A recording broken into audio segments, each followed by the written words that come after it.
You've heard of places like the Sahara or the Arctic, harsh, remote, and survive at your own risk. But the Skeleton Coast in Namibia isn't just another rugged frontier, it's a masterclass in nature's cruel beauty. This is where the Atlantic Ocean meets the Namib Desert, with such vengeance that only the most prepared dare to tread its shores. This week, adventurers and survivalists are pushing boundaries like never before. Recently, a group of extreme travelers attempted to cross the Skeleton Coast during the deadliest part of the year. When temperatures soar past 50 degrees Celsius, 12 Fahrenheit, and the sea hides treacherous currents beneath its descent. Because this isn't just about survival, it's about defiance. Defiance against the elements, against the odds, and against the very idea that some places should remain off limits. So why does this stretch of coastline, known for its shipwrecks and skeletal remains of beach whales, attract those who seek luxury in the most extreme conditions? On one hand, the Skeleton Coast is a graveyard for the unprepared, where mistiming your steps can mean certain deaths from dehydration or exposure. Yet, on the other, it's become a playground for survivalists and high-end explorers who see luxury not just in comfort, but in mastering the impossible.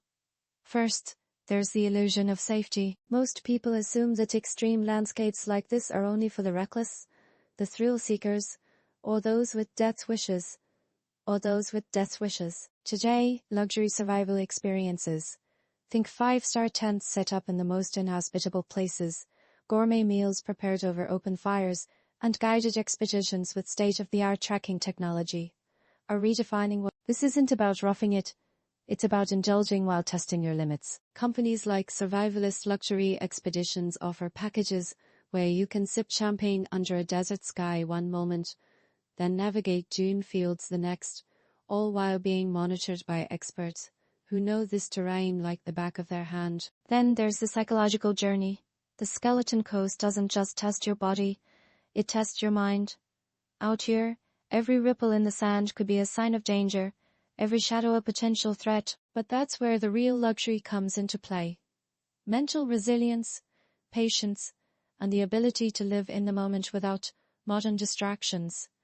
It's meditation in motion, where your only soundtrack is the wind and the distant cry of a seabird. For those who embrace it, this is where true luxury lies, not in material possessions, but in the peace that comes from being completely present, completely alive. Lastly, there's a cultural and historical significance that makes this journey more than just an adventure.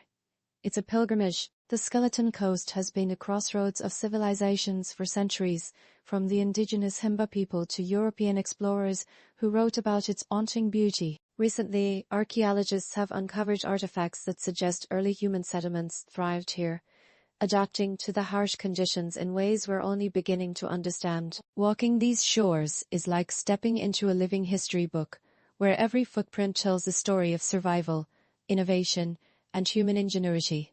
But let's not sugarcoat it.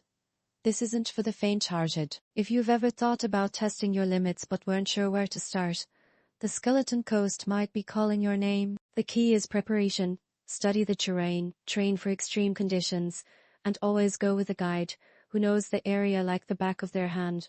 And remember, the real reward isn't just in the survival.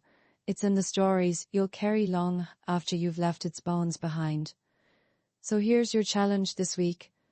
Ask yourself, would you dare to walk where few have ventured? Would you trade the comforts of home for the raw, unfiltered experience of the Skeleton Coast? And if you're serious about diving into the world of luxury survivalism, let me know. I'll make sure you don't miss out on the next big adventure. The Skeleton Coast isn't waiting for anyone, but it's ready for those who are ready for it.